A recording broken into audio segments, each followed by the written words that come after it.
द्वारका का विशाल चमचमाता महल, चारों दिशाओं में रणघोष और शंखनाद। ऐसे महल में विराजमान थे द्वारकाधीश श्री कृष्ण। उसी समय महल के द्वार पर एक साधारण सा ब्राह्मण खड़ा था। मैले कुचैले कपड़े पहने, खकान से टूटा हुआ, हाथ में चावल की छोटी सी पोटली लिए सुदामा।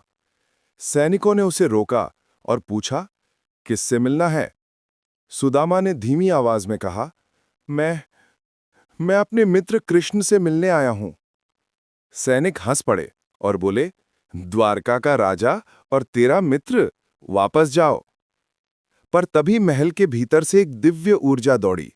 स्वयं श्री कृष्ण दौड़ते हुए आए। उनके पैरों में पहनने वाली पादुका तक नहीं थी और आंखों में खुशी के आंसू थे, जैसे वर्षों पुरानी प्यारी याद अचानक सामने आ गई हो।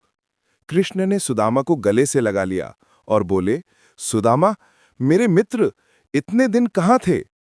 महल में दोनों बैठे। कृष्ण ने अपने हाथों से सुदामा के पांव धोए। रुक रुक कर गिरते आंसू दोनों के दिल का प्रेम बयान कर रहे थे। तभी कृष्ण की नजर उस छोटी सी पोटली पर पड़ी। उन्होंने पूछा, ये क्या है सुदामा? सुदामा शर्मा गए और बोले, तुम्हारे लिए थोड़ा सा चिवड़ा लाया हूं, वही जो गुरुकुल में तुम चोरी से खा लेते थे। कृष्ण ने पोटली ली, जैसे एक अनमोल खजाना मिला हो, और प्रेम से एक एक कौर खाया। सुदामा रो पड़े और बोले, हे माधव, मेरे पास देने लायक कुछ भी नहीं, फिर भी आपने इतना आदर दिया। कृष्ण मुस्कुराए और बोले, मित्रता में देने का मूल्य नहीं देखा जाता सुदामा, भाव देखा जाता है। अगले दिन सुदामा चुपचाप अपने गांव लौट गए।